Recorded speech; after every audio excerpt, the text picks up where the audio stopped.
இன்னைக்கு உலக அளவில் சொல்லுவாங்க, ஒரு நாடு பொருளாதாரத்தில் உயர்ந்திருக்கிறது என்றால் எதை அடிப்படையாக வச்சு சொல்லுவாங்க தெரியுமா? சல்ஃபூரிக் ஆசிட், அதாவது கந்தக அமிலம், அதாவது H2SO4. இந்த கந்தக அமிலத்தை எந்த நாடு அதிகமாக பயன்படுத்துகிறதோ அந்த நாடே பொருளாதாரத்தில் தொழில்துறையில் வளர்ந்த நாடாக கருதப்படும் சொல்லி இப்போ ஒரு பொருளாதார பேஸ் இருக்கு. காரணம் என்ன? கந்தக அமிலம் அதிகமாக பயன்படுகிறது என்றால் அங்கே இண்டஸ்ட்ரி, தொழிலகங்கள் நிறைய வளர்ந்து ஓங்குதுன்னு அர்த்தம். அப்போ தொழிற்சாலைகளுக்கு முக்கியத்துவம், விவசாயம் பின்தள்ளப்படும்.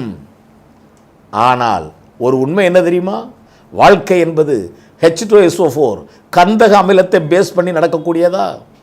ஒரு ஏழை விவசாயி ஒவ்வொருத்தருடைய வயிற்றுலையும் நம்ம இறைப்பையில் HCl இருக்கு, ஹைட்ரோக்ளோரிக் ஆசிட். இந்த ஹைட்ரோக்ளோரிக் ஆசிட்டினுடைய இந்த தன்மை தான் ஜீரணத்திற்கு.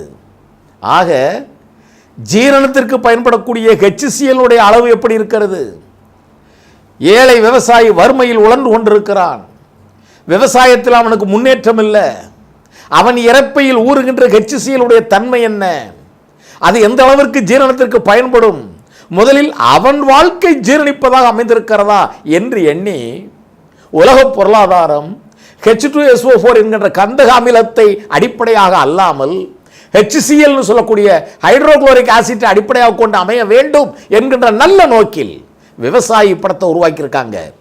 அடிப்படையை ஆராய்ந்து விவசாயி படத்தை ஒரு வெறும் பொழுதுபோக்கு படமாக எடுக்காம, விவசாயம் உன்னதமானது, விவசாயி முன்னேற வேண்டும், விவசாயத்திற்கு முக்கியத்துவம் கொடுக்க வேண்டும் என்று ஆராய்ச்சி செய்து அந்த படத்தை அன்றைக்கே எடுத்திருக்காங்க.